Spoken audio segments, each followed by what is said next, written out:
भजन करने से क्या लाभ हो जाएगा?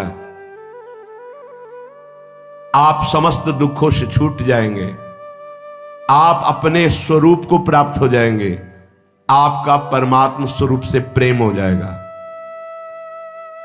भजन ना करने से हानि क्या है? भजन ना करने से विषय आपको बांध लेंगे, पापाचरण खूब होने लगेगा, आपकी दुर्गति हो जाएगी, दुख, अशांति, चिंता, अवगुण और अभाव और दुखिया स्वभाव, ये सब भजन ना करने पर प्रकट हो जाते हैं। देखो बड़े दुखिया स्वभाव है, पर रोते ही रहते हैं, दुख ये वो ऐसा विषय बांधे हुए हैं। महाराज पाप तो सबसे हो रहा है, फिर कहा गया पापवंत कर सहज स्वभाव भजन मोर ते भाव न काऊ। तो उससे भजन कैसे बनेगा जब पाप बन गया है? भैया ये लाला बहुत कृपालु है, प्रभु बहुत कृपालु है। यदि तुम भजन की सोचोगे कि अब मुझे भजन करना है, तो पाप नष्ट होना शुरू हो जाएगा। ये बड़े कृपालु हैं। अपिचेत सुदुराचारो भजते माम अनन्य भाग साधुर्य समंतव्य सम्यक व्यवसिता हिस्सा। महान दुराचारी भी सोच ले कि भगवान के सिवा मेरा कोई कल्याण नहीं कर सकता, बस मैं उसे महात्मा बना दूंगा। जिसने इस संसार को बनाया वो बड़ा कृपालु है, करुणामय है। चिंता न करो, यदि तुमसे पाप बन गए हैं, भूल हो गई है, तो प्रभु का नाम जपने की सोचो केवल, तो पाप नष्ट होना शुरू हो जाएंगे। और नाम जब शुरू किया तो वो अवश्य, पर ध्यान रहे बहुत बड़ा स्टॉक जमा है पाप का। ये थोड़े दिन नाम जप करके अगर देखोगे कि ना तो नाम में मीठापन लग रहा है, ना नाम हमको सुख प्रदान कर रहा है लौकिक, ना हृदय में शांति, जलन बढ़ती जा रही, चुपचाप बढ़ाते जाना, नाम बंद मत करना। वो शुरू है पाप नष्ट होना। पूरे पाप नष्ट होकर जब हृदय निर्मल होगा तो नाच पड़ोगे, बीच में मत रुक जाना। बीच में जलन पैदा करेगा, बड़े अंदर आपको ऐसे लगेगा कि बहुत ऊबन हो रही, नाम नहीं करना और सब कुछ कर लेना, ये आपको मन प्रेरित करेगा, आप नाम पकड़े रहिएगा। तो नाम जप और सत्संग में कौन श्रेष्ठ है? नाम जप में और सत्संग में कौन श्रेष्ठ है? भैया सत्संग से नाम जप में प्रीति होती है, और नाम जप करने से सत्संग समझ में आने लगता है। दोनों एक दूसरे के पूरक हैं। साधन को हरि भजन है कै सत्संग सहाय।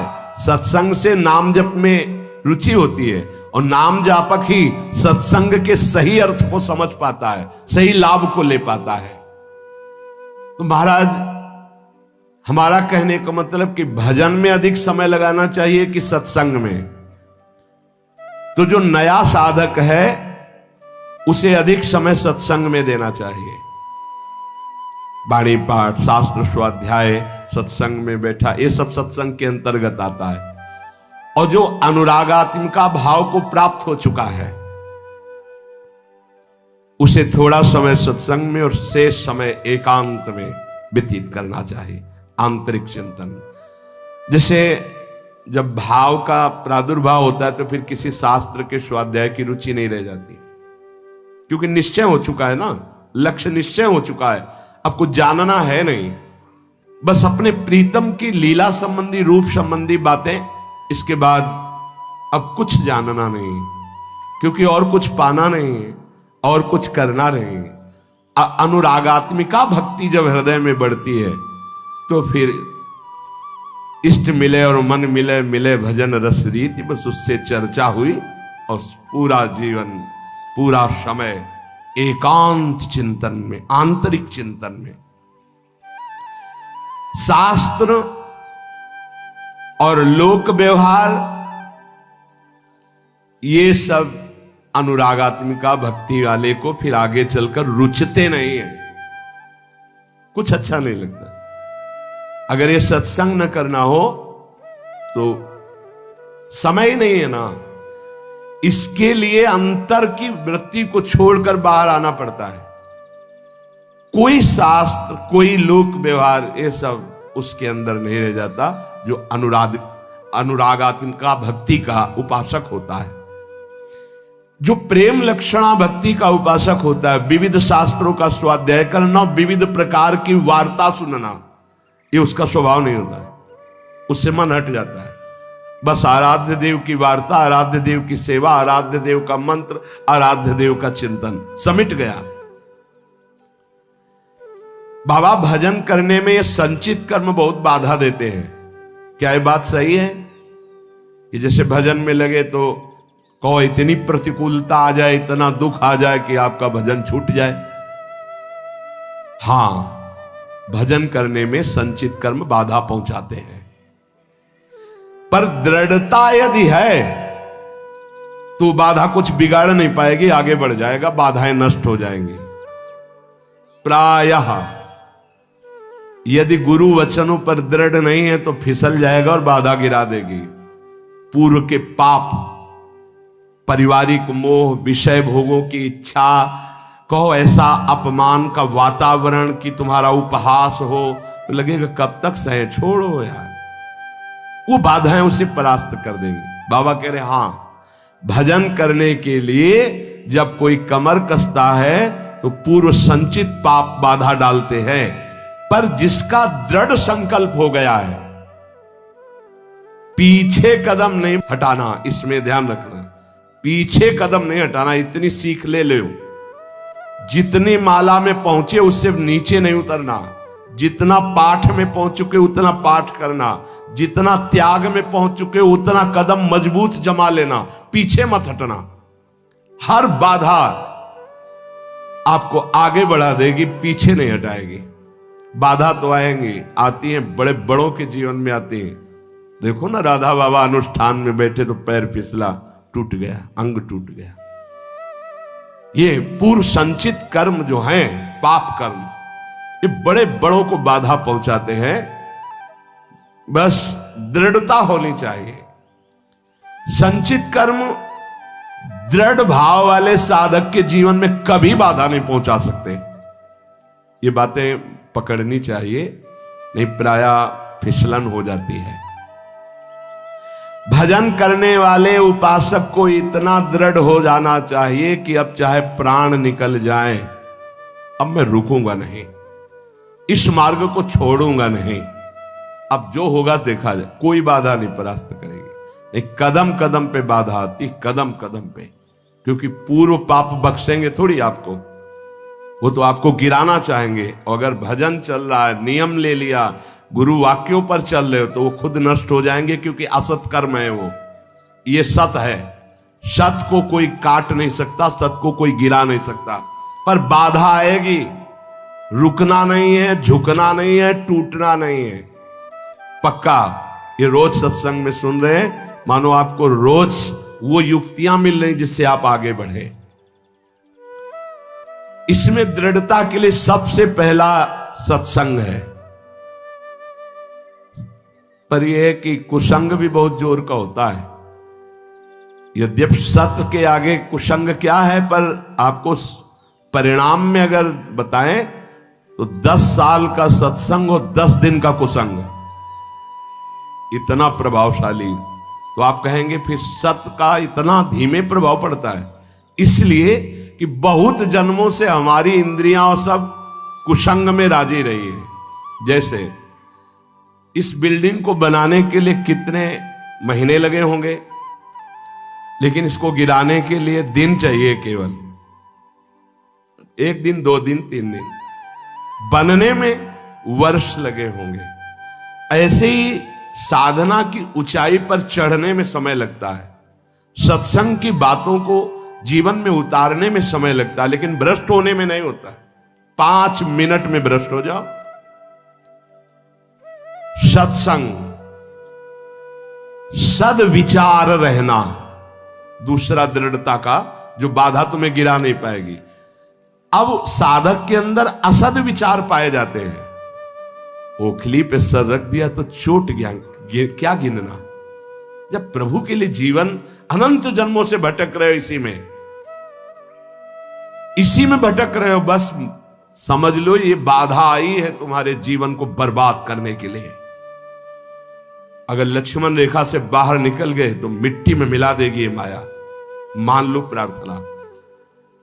अगर आप लक्ष्मण रेखा के अंतर्गत रहे, आज्ञा के अंतर्गत, तो बाधा तुम्हें परास्त नहीं कर पाएगी। नहीं तो जो दुर्गति का केंद्र है आगे देख लेना, पर आप कह नहीं पाओगे। वो अंदर की मार होती है माया की।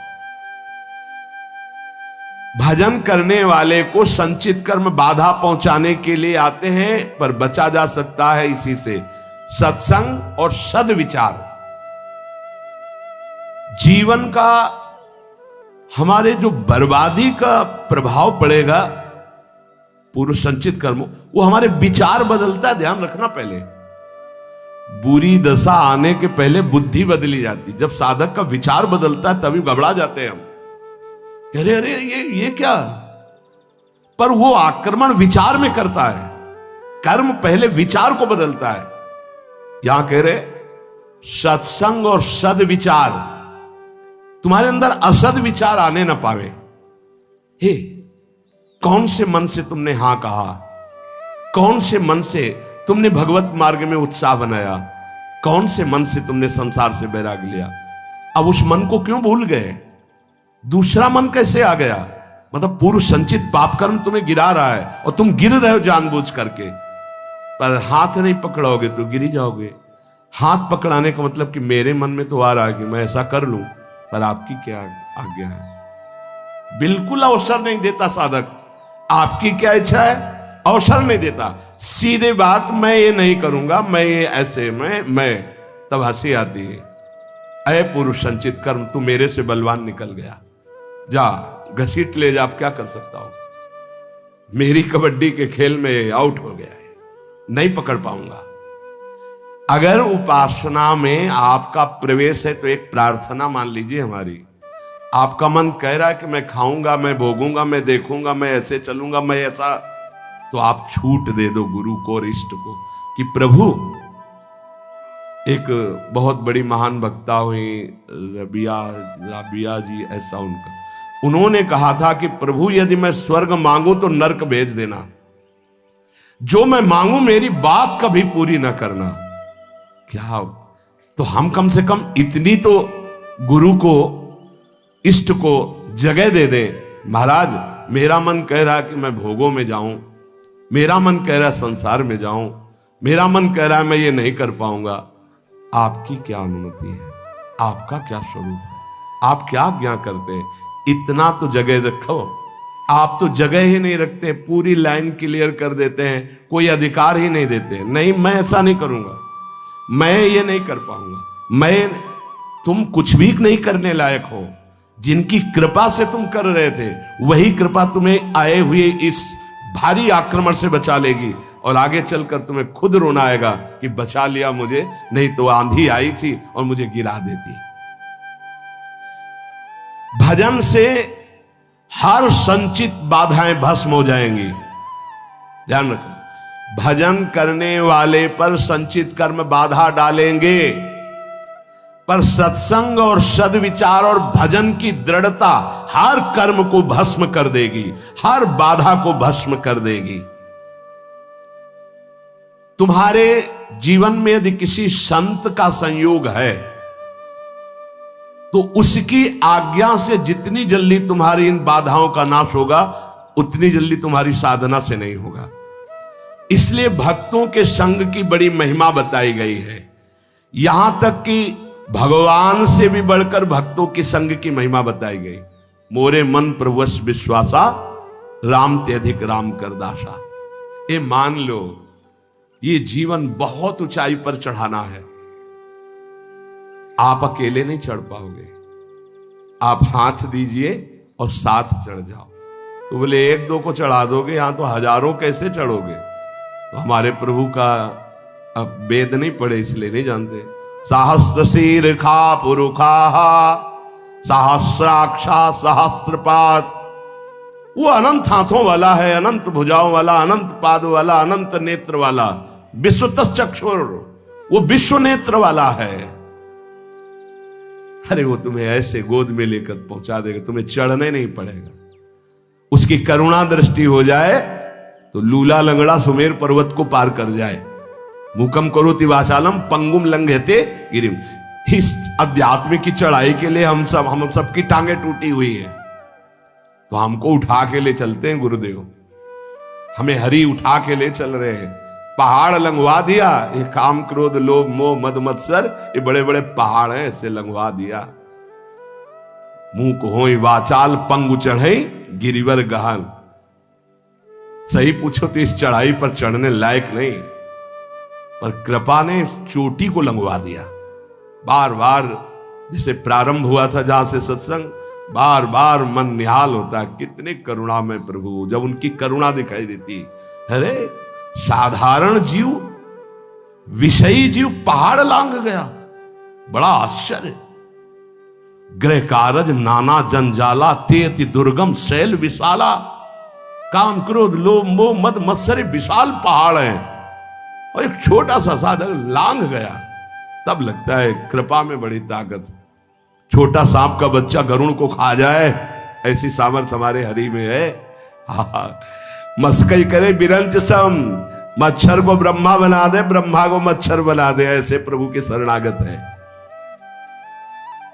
जो स्वल्प पुण्य वाला होता है वो इन बाधाओं से परास्त होकर के साधनहीन हो जाता है। स्वल्प पुण्य वाला। महान पुण्य वाले कैसे बने? बोले भगवत प्रसाद, उच्छिष्टामृत, भगवत नाम गुणगान, भक्त चरित्र और भगवत विग्रह की सेवा, ये तुम्हें महान पुण्य वाले बना देंगे, जिससे कोई बाधा तुम्हें गिरा नहीं पाएगी। फिर ध्यान दीजिए, स्वल्प पुण्य वालों को ये संचित कर्म बाधा पहुंचाकर भजन से विमुख कर देते हैं। तो हम अपने पुण्यों को कैसे बढ़ाएं?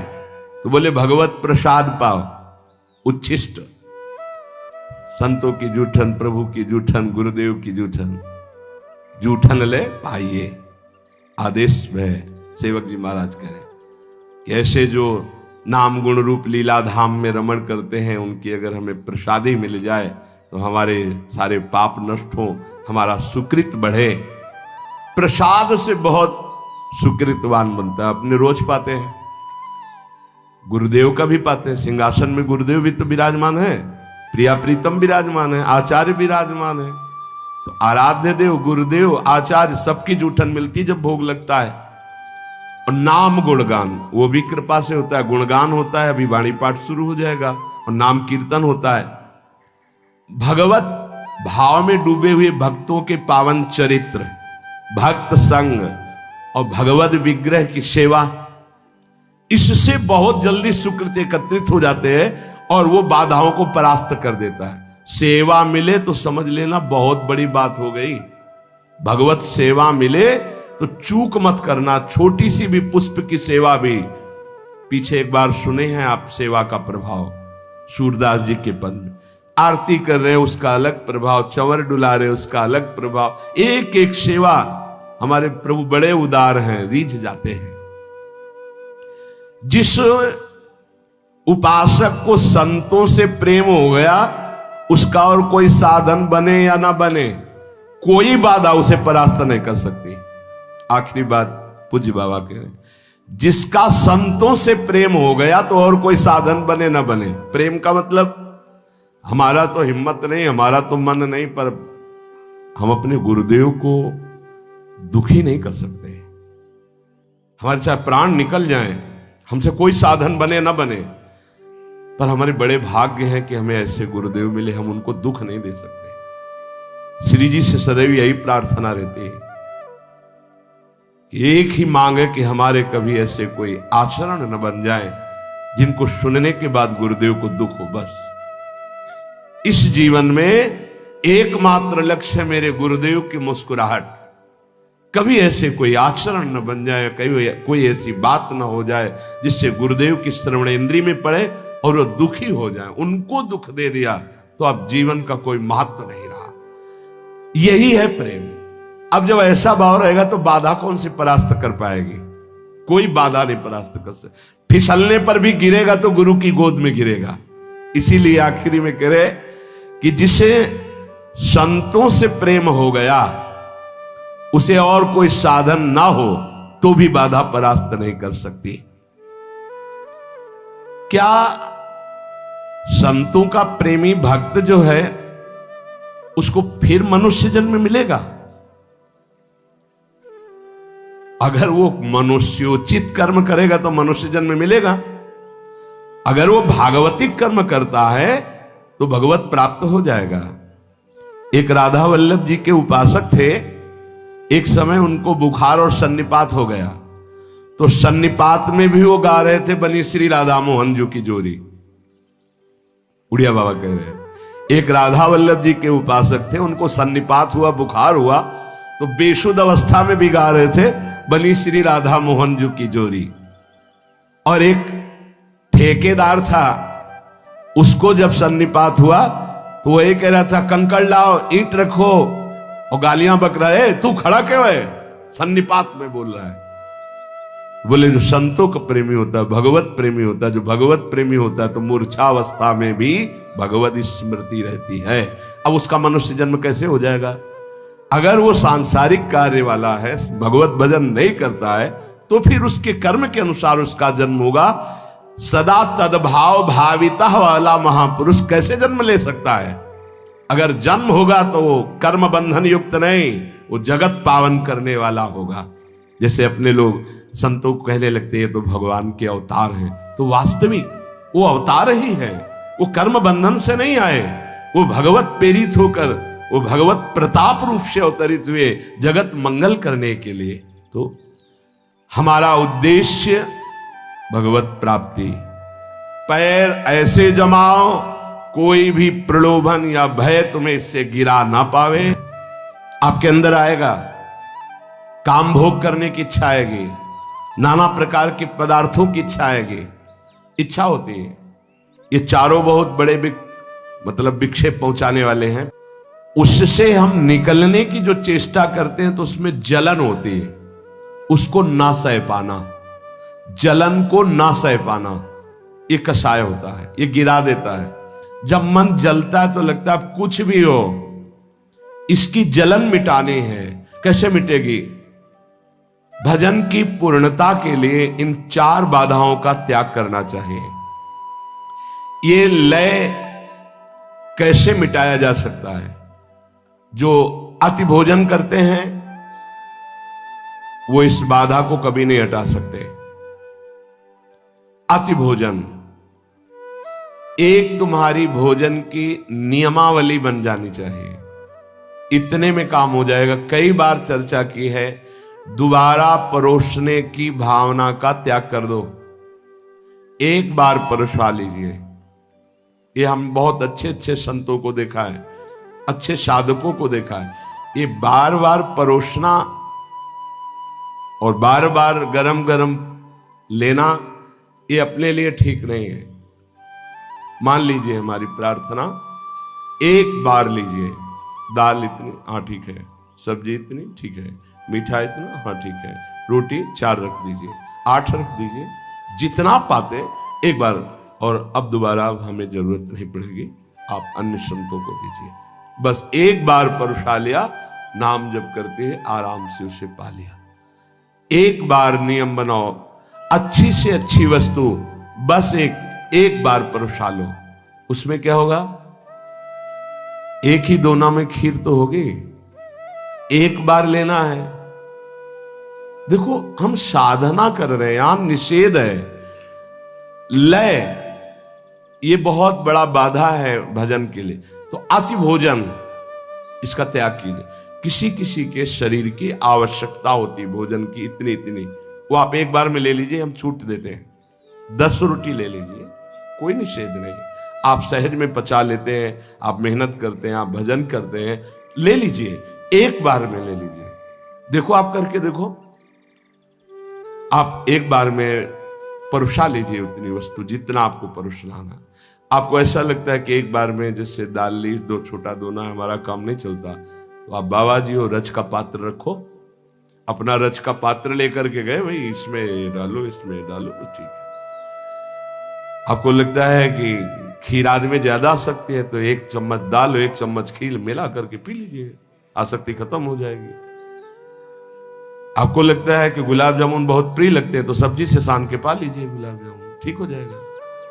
भजन करना है कि गुलाब जामुन का टेस्ट लेना है? अरे राधा नाम सुधा रसम। देखो, सब कोई इस मार्ग में नहीं चल पाता है। आप सब बड़े भाग्यशाली हैं, सच्ची कहते हैं, बड़े भाग्यशाली। ने प्रपंच रौंद रहा है, रौंद रहा है, अच्छे अच्छे धज्जियां उड़ाए है प्रपंच। आप बड़े भाग्यशाली, तो उसको और समेटिए, देख लीजिए, आप बहुत जल्दी लाभ प्राप्त होगा। लय ये बहुत बड़ी बाधा है, जो अपने संकल्प को, अपने अनुष्ठान को, अपने लक्ष्य को पूर्ण होने में बहुत बाधा पहुंचाता है। मन ही नहीं लगेगा, या नींद आ जाएगी, या बार बार जमुहाई या प्रपंच चिंतन में चले जाएंगे। अति भोजन, दूसरा कब्ज, कब्ज न बनने पावे। कब्ज है, मल अवरुद्ध है, तो फिर भजन में रुचि नहीं, कई तरह की बाधा आ जाएगी। जिसका पेट साफ ना होता हो तो औषधि है ऐसी, उन औषधियों का प्रयोग करो लंबे समय तक, थोड़ा थोड़ा, मृदु औषधियों का, एकदम तीक्ष्ण औषधियों का नहीं, नहीं तो आपके साधन में विघ्न पड़ जाएगा। मृदु औषधियों का धीरे धीरे वो आंतों को साफ कर देगा। मलबंध नहीं होना चाहिए, अति भोजन नहीं होना चाहिए, और जो अन्न तुम्हें एक बार पाने में, पचने में परेशानी करे, वो दोबारा नहीं लेना। जैसे जीवन में कभी कोई पदार्थ ऐसा हुआ, तो फिर मूंगफली कभी एक बार पाके देख ली, और संतोष से कुछ ऐसी वस्तुएं लिखाई गई थी कि जिनको जीवन में ब्रह्मचर्य के लिए नहीं पाना। छोटी डायरी है वो रखी हुई, नहीं जीवन में नहीं, सामने जैसे है नहीं। जैसे गोभी है, ये गैस बनाती है, कब्ज बनाती है, नहीं पाया। कई ऐसे पदार्थ हैं संसार वाले, उनको मेहनत करनी है, अपने को बैठना है, अपने को वाणिज्य गायन करनी, भजन करनी, तो ज्यादा गरिष्ठ और गैस्ट्रिक पदार्थ ये नुकसानदायक है। जैसे सुनते हैं राजमा, ये जीवन में नहीं पाया गया, जीवन में नहीं पाया गया। क्यों? ये ब्रह्मचर्य घातक है, बलिष्ठ है और गैस्ट्रिक है। ऐसे पदार्थ हमें नहीं पाने, हमें रुचि नहीं देखनी है, हमको अपने जीवन को संभालना है, जो भगवत अर्पित करना है। प्रपंच में मनोरंजन करने का जिसका स्वभाव है, वो लय को प्राप्त हो जाएगा। जिनके पास मोबाइल है, अगर गेम खेलने का स्वभाव है, साधक होकर रील देखने का, और क्या कहते हैं उसको, जो कहानियां किस नाटक बनते हैं, सीरियल, भैया हमें प्रिया प्रीतम का सीरियल देखना है। अगर इन आजकल प्रायः हर ऐसे बनाए जाते हैं जिनमें लौकिक आकर्षण की प्रधानता होती है। भाई देखो, तुम भगवत मार्ग के पति को ये चीजें देखोगे तो तुम्हारा मन तुम्हें जलाएगा, फिर नहीं बचाया जा सकता, मन जलाएगा। हम जो देखते हैं उसका मनन होता है, जिसका मनन होता है वो हम करना चाहते हैं। कोई भी नौटंकी नाटक ऐसे नहीं है जो आपको विषय विलासिता से वैराग्य दिलाने वाले हों, विषय विलासिता का राग बढ़ाने वाले हैं। थोड़े दिन मनोरंजन ये छोड़ दो तो ऐसा मनोरंजन प्रिया प्रीतम कराएंगे कि रोते रहोगे। आनंद देखो, कितने सुंदर प्रिया जी, कितने सुंदर लाल जी, कितना सुंदर वृंदावन, ये हमारे मनोरंजन होगा। जनमन रंजन, भक्त जनमन रंजन श्री भगवान है। इसीलिए विविध धुनियों में नाम करने की छूट दी है। तुम्हारा मन रजोगुण से हो गया है तो राधा नाम विविध धुनियों में गाया जाता है। आप लगाओ, उसी में झूमो, उसी में आनंदित हो। तो नाम कान में पड़ रहा है, राधा राधा राधा, तुम्हारा परम मंगल होगा। और व्यर्थ बोलने का स्वभाव, ये लय रूपी बाधा से बचने के लिए अति भोजन, कब्ज ना होना, अन्न जो पचने में परेशानी हो उसको दोबारा ना लेना, प्रपंच की क्रीड़ाओं, नौटंकी, नाटक, सीरियल, गेम, ये सब नहीं। देखो अपना एक अलग जीवन है, भक्तों का एक अलग जीवन होता है। 5 मिनट 10 मिनट कुछ व्यायाम कर लिया और बस प्राणों का व्यायाम होता रहता है, मंत्र चिंतन, नाम चिंतन। अगर संयम से आप हैं, बहुत सुखद जीवन चलेगा आपका। ये सब गेम आदि जितने, ये व्यर्थ, इसमें क्या मिला आपको? और जलन, अच्छा जीत गए तो क्या मिला और हार गए तो क्या मिला? कुछ नहीं। अगर उतने समय आप नाम जप कर रहे हैं, नाम कीर्तन कर रहे हैं, मन को जबरदस्ती लगाओ। आप सोच रहे हैं कि हम अभी मन को थोड़ा मनोरंजन करके, ये थोड़े में नहीं संतुष्ट होगा, इसकी टांग पर शर्ती चली जाएगी। ये इतना आपको परेशान कर देगा कि शायद है कि आपसे भजन ही होना बंद हो जाए। बहुत सावधानी की जरूरत। ये खींचेगा आपको। थोड़ा ये देख लेते हैं ना, इतनी देर पाठ करके आए हैं, कीर्तन करके आए, थोड़ा सा वो आपको बहुत लय अर्थात परमार्थ विमुख वृत्तियां पैदा कर देगा। और अधिक निद्रा और कम निद्रा दोनों लय को प्राप्त कराएंगे। जैसे आपके शरीर की आवश्यकता 5 घंटे नींद से पूरी हो जाती है, फिर आपके किसी भी दिनचर्या में आलस्य प्रमाद नहीं होना चाहिए, एकदम फिट। अब अगर आप 2 घंटे सोएंगे तो आपका भजन में विक्षेप हो जाएगा, आप सत्संग में सो जाएंगे। इतना कम नहीं और इतना अधिक नहीं कि आपका स्वभाव ही बन जाए सोना, इतना कम भी नहीं कि आपकी साधना में वो नींद परेशान करे। और एक नियमावली से सो लिया और फिर कट्टरता पूर्वक नींद से लड़े, ये लय से बच जाएंगे। और कोई भी व्यसन करना ये लय का कारण बन जाएगा। कोई भी नशा नहीं होना चाहिए। सिद्ध बनने की कोशिश ना करे कि अमुक संत तो अमुक अमुक, उनकी स्थितियां हैं। साधक को चाहिए कोई भी व्यसन नहीं होना चाहिए। इसीलिए लिखा, महापुरुषों के जो आचरण उनके उपदेश से मिलते हो वही करने चाहिए। सब आचरण अनुकरणीय नहीं होते, वो जो आदेश कर रहे हैं उतने से ही।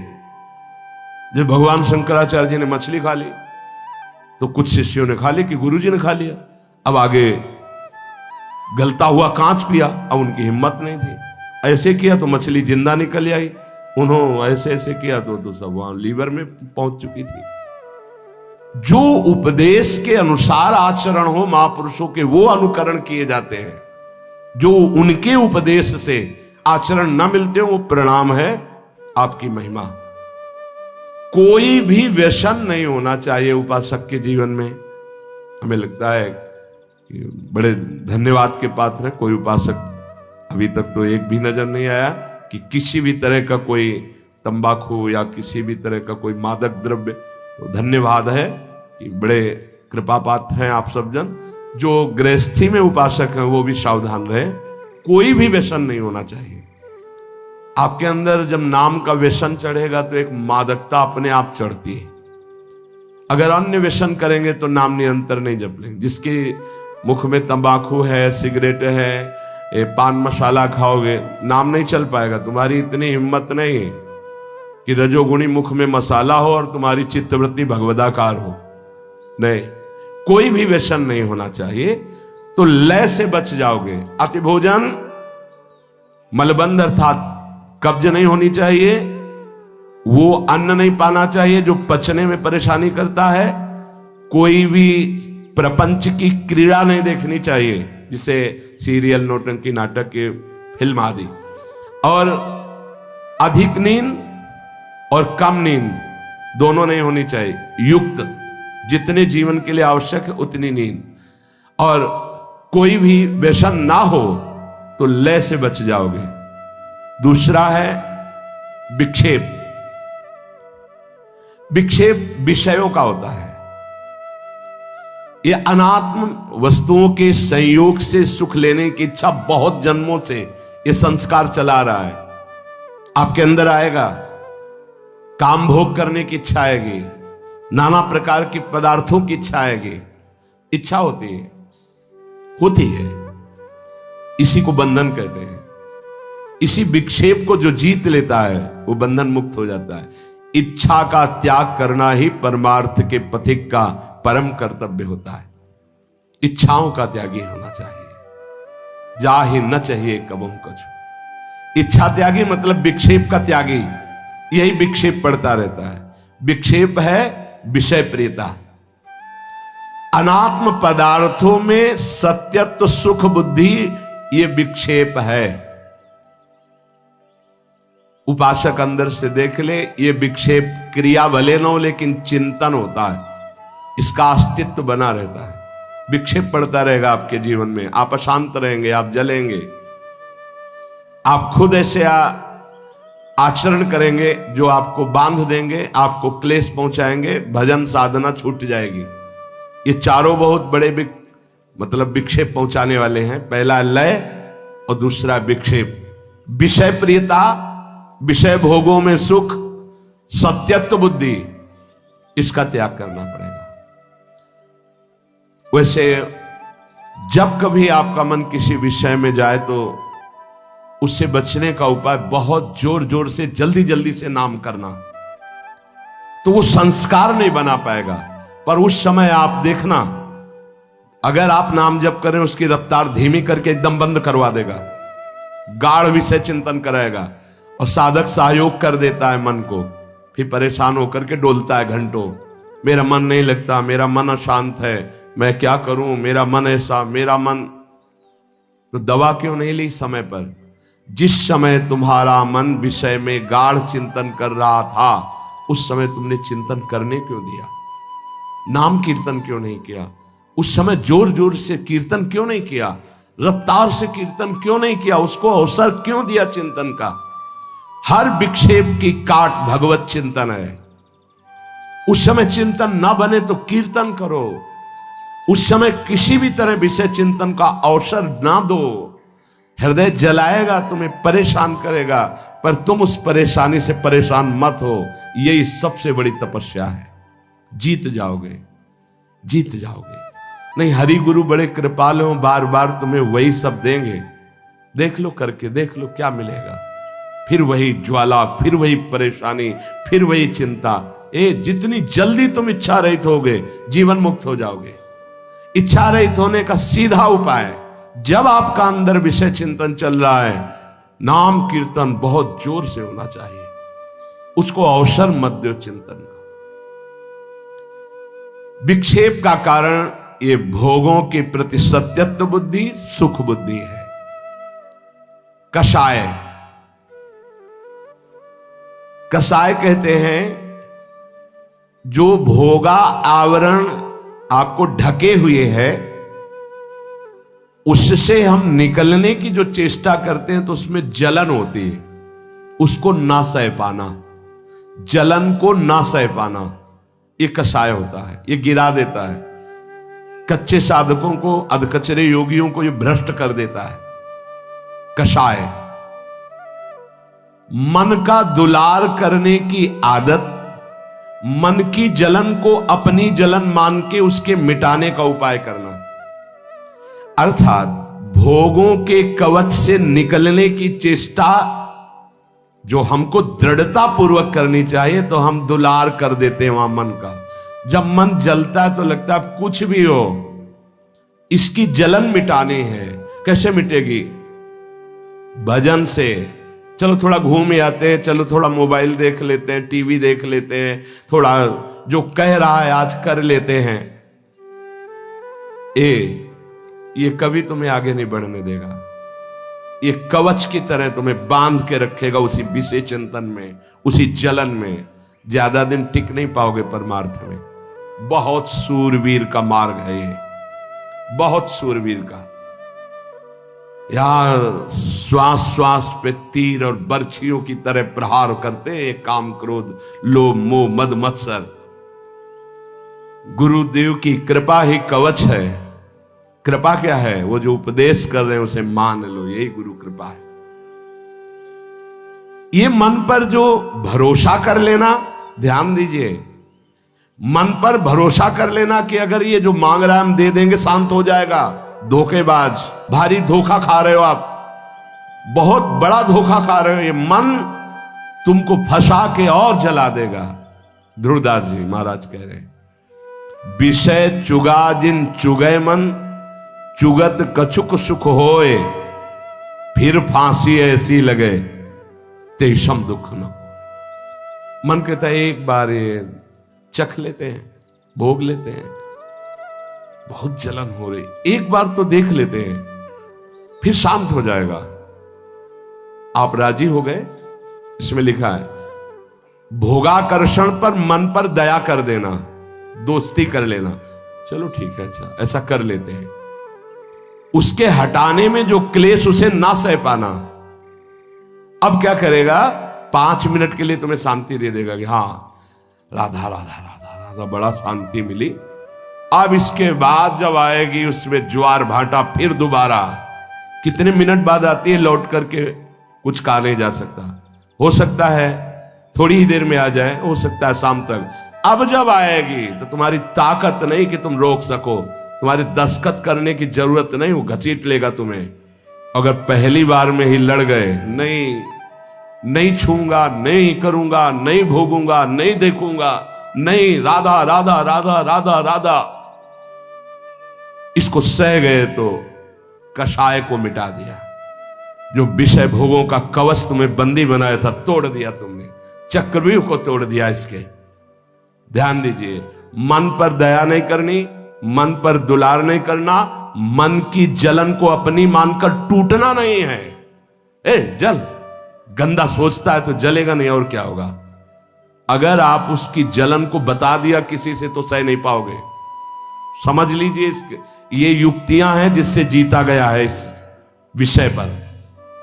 मन जल रहा है, अब आप अपने मित्र से कह रहे हैं, साधु बहुत जलन हो रही है हमें। हे चुप, तुम्हें नहीं हो रही, तुम्हारे मन को हो रही, उसकी गंदगी नष्ट हो रही। सोना जलने से शुद्ध होता है, जलने दो उस मन को जिसने तुम्हें जन्म जन्मांतर से फंसाया है, उसे सह जाओ। सह ना पाना, उस पर दया कर देना, उससे दोस्ती कर लेना, ये कषाय है, जीव को आगे नहीं बढ़ने देता।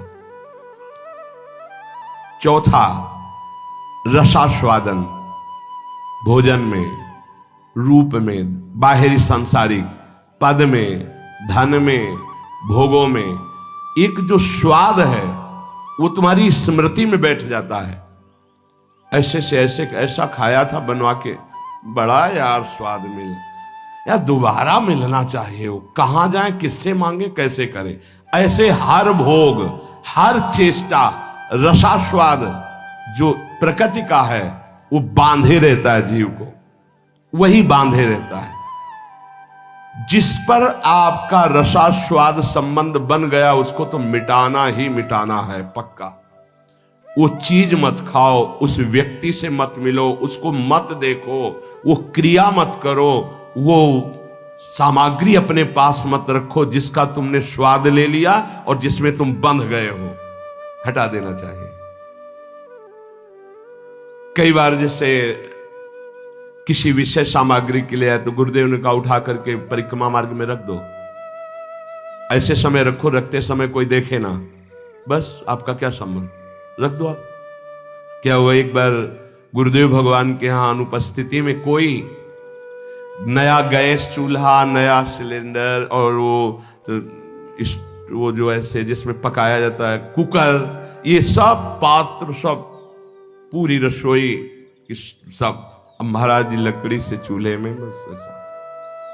अब शाम समय दर्शन करके जब गए गुरुदेव भगवान तो साथ अंदर ही जाते, तो कहा ये किससे मंगवाया? महाराज जी मुझे पता नहीं तुम्हें पता नहीं तो कौन रख गया? भाव ये भी महाराज जी मुझे पता, सत्य मानिए मुझे कोई पता नहीं। बोले उठाओ सर, परिक्रमा मार्ग में रखे हो, सब रख दिए परिक्रमा मार्ग। 1-1.5 घंटा बाद, 2 घंटा बाद हम झांक के देखा, वहां कुछ नहीं था, सब गायब।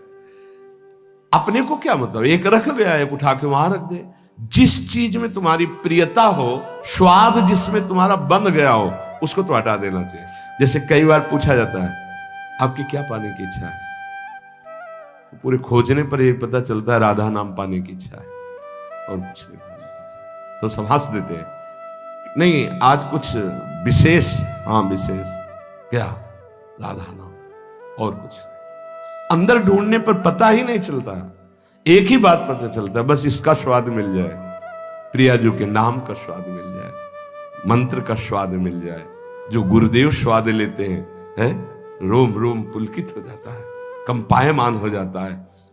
ऐसे ऐसे जब जैसे क्या स्वाद मिल रहा, पूज्य बाबा श्रीधर बाबा को देखते क्या स्वाद मिल रहा है इन संतों, वो स्वाद चाहिए। आज आपको क्या पसंद, क्या बना दे, राधा नाम, चतुरासी जी सुना दो, सुधा निधि सुना दो, यही निकलना चाहिए। ध्यान रखना है, ये रसास्वाद, भगवत रसास्वाद तब तक नहीं होगा जब तक इंद्रियों को आप ये रसास्वाद दे रहे हैं। ये चार हैं, ये चारों उपासक को भगवदानंद से विमुख रखते हैं। पहला लय, दूसरा विक्षेप, तीसरा कषाय और चौथा रसास्वाद।